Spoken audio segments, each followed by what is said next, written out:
kailangan talaga marinig ng Pilipino ito para hindi ninyo kakalimutan kasi baka akala nyo imbento ito.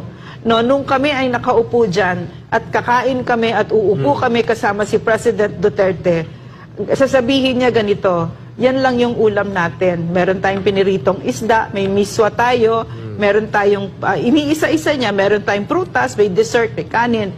Okay naman yan. No? Kasi hindi natin pera yan. Pera ng taong bayan. Pwede nga sabay-sabay na kami, pera ng taong bayan yan. Every day that we ate with him like that, it was really like that. He really lived it. It was so quiet.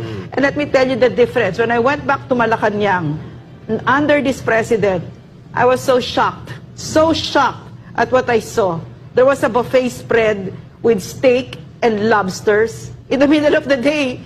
And I heard that this is an everyday thing. People's money. So this is what we mean, no?